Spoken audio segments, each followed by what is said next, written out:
Hello বন্ধুরা, সবাই কেমন আছো? তো চলো আমি আজকে আবার আসলাম তোমাদের সঙ্গে আরও একটি রিয়েল ব্রাইডের স্টোরি শেয়ার করতে।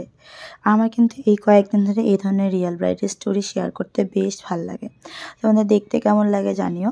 তার সাথে সাথে কিছু কিছু যাদের যদি কোনো প্রবলেম থেকে থাকে, যে মেকআপ করতে গিয়ে প্রবলেমে পড়ছো, এই একটা প্রবলেম হচ্ছে, ডেফিনেটলি তোমরা আমাকে কমেন্ট করতে পারো। আমি তার রিপ্লাই ভিডিও দেওয়ার চেষ্টা করব, অথবা আমি সঙ্গে সঙ্গেই তাকে রিপ্লাই করবার চেষ্টা করব। তো যাই হোক, আজকে কাজ করবার আগে আর কি সবার প্রথমে মোর স্কিনটাকে ঠিকঠাক করে নিচ্ছিলাম। তারপরে স্কিনে একটা বেস লাগিয়ে দেন আমি ফাউন্ডেশন লাগাচ্ছি। আর ফাউন্ডেশন লাগানোর সময় এখন যে তোমরা দেখছো এতটা সাদা, পরে অবশ্যই এই সাদা ধাপধাপা ভাবটা থাকবে না পরে, কারণ মেকআপটা গরমের দিনে বেশি অক্সিডাইজ হয় আর কি। যত অক্সিডাইজ হবে আস্তে আস্তে মেকআপটা কিন্তু স্কিনের সঙ্গে ঠিকঠাক একটা ঠিকঠাক লেভেলের করে নিতে পারবো। তো তার জন্য সবার প্রথম আমি ওর ফেসে ফাউন্ডেশনটা লাগিয়ে যা যা করতে হয় আর কি, হাইলাইট, কন্ট্রোল সব কিছু করে আমি ক্রিম বেসে যা যা হয় আর কি সব কিছু করে আমি ওর ফেসটাকে বসানোর জন্য লুজ পাউডার দিয়ে দিয়েছি। তো এরপরে আমি ওর ফেসে পাউডার কন্ট্রোল করে নিচ্ছি। তো আজকের ব্রাইড কিন্তু আমাদের ভীষণ মিশুক ছিল। তার সাথে সাথে কিন্তু আমার আজকে একটা বদ অভ্যাস তোমাদের সঙ্গে শেয়ার করতে চলেছি। তোমরা কারা কারা আমার মতন আমাকে কমেন্ট করে বলবে তো। আমার কী বলো তো, সুপারি সবসময় খাওয়ার একটা নেশা থাকে না, বাট যদি সামনে থাকে আমি এমনিই খাই, পান নিই না। তো এটা নিয়ে কালকেও অনেকে আর কি বলছিল যে পান দিয়ে নাকি সুপারি খেতে হয়। তো কারা কারা পান দিয়ে খাও সুপারি, আর কারা কারা পান ছাড়া খাও, এটা একটু কমেন্ট করো। যদিও ব্যাপারটা হাস্যকৌতুক, বাট আমি কালকে প্রথম জানলাম যে পান দিয়ে সুপারি খেতে হয়, পান ছাড়া নাকি খেলে প্রবলেম হয়। তো যাই হোক, নেক্সট টাইম চেষ্টা করব। আর কথা বলতে বলতে আমি কিন্তু ওর ফেসটাকে একদম কী বলে, ফেসের যা যা লাগে আর কি একদম ঠিকঠাক বসিয়ে দিয়ে ফেসটাকে রাখতে দিয়েছি। তারপরে আমি ওর আইটা ড্র করব। তো আজকের আই লুকটা আমি শাড়ির সঙ্গে একবারে যে ম্যাচিং সেরকমও করিনি। শাড়িটা ছিল আবির কালারের, আর আমি আই লুকটা একটু পিঙ্কে স্টোনে রাখতে চেয়েছি। তার সঙ্গে একটু আবির কালারেরও টাচ থাকবে পরে যখন শাড়িটা পরে ম্যাচিং হয়ে যায়। আর তার সঙ্গে ব্লু ছিল, তো আমি ব্লু কালারটা লাগাইনি, কারণ ব্লু কালারটা সচরাচর সবাই কিন্তু ক্যারি করতে পারে না। তো আজকের আই লুকটা কেমন লাগে তোমরা আমাকে কমেন্ট করে বলো তো।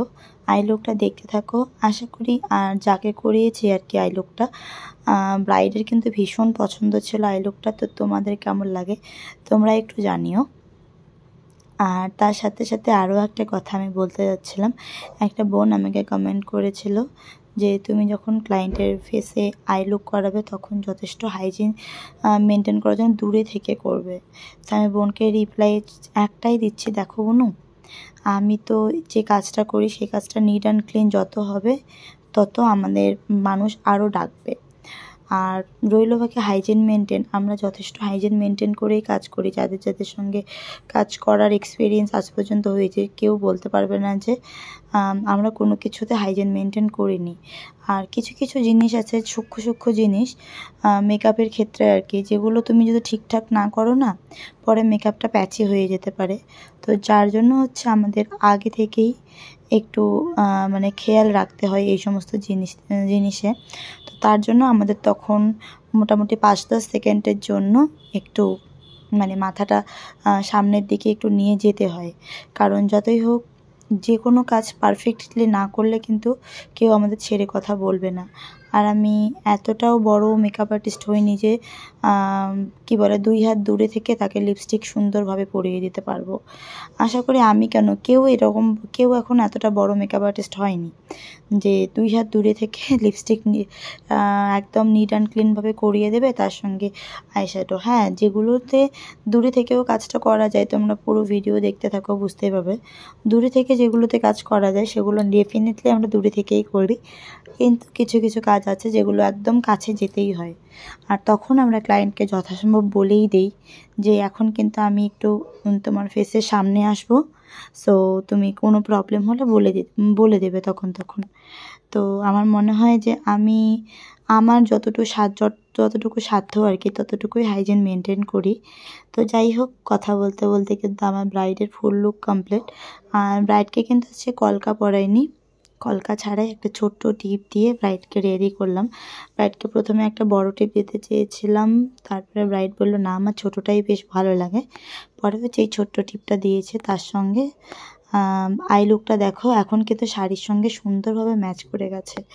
আর এই লুকটা কিন্তু ব্রাইডের ভীষণ পছন্দ ছিল। তোমাদের কেমন লেগেছে কমেন্ট করতে ভুলো না। আর এরপরে আমি মেকআপে বসে যাই ব্রাইডের মিষ্টি ননদের।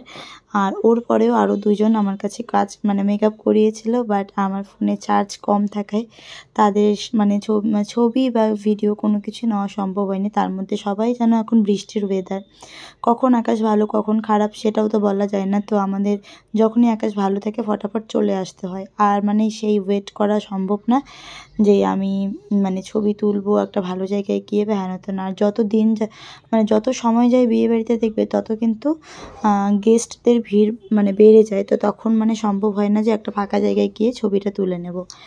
তো যার জন্য শুধু ব্রাইডের ননদের আর ব্রাইডেরই ছবি তোলা সম্ভব হয়েছিল আমাদের। বাকি দুজন যে ননদ ছিল ব্রাইডের তাদের ছবি তোলা হয়নি, বাট ওরা বলেছে যে নেক্সট যখন ওরা যা যা ছবি উঠেছে আর কি ডিএসএলআরে, তারপরে ফোন ক্যামেরায়, তো সেগুলো আমাকে হোয়াটসঅ্যাপে সেন্ড করবে। তো ওগুলো যখন আমাকে সেন্ড করবে ডেফিনেটলি তোমাদের সঙ্গে শেয়ার করব। তো আপাতত এইটুকুই শেয়ার করতে পারলাম। তো তোমাদের কাজটা কেমন লাগলো আজকে সবাই কমেন্ট করতে ভুলো না। আর এই হলো এদের ফুল লুক। তো চলো বন্ধুরা, আজকের মতো টাটা।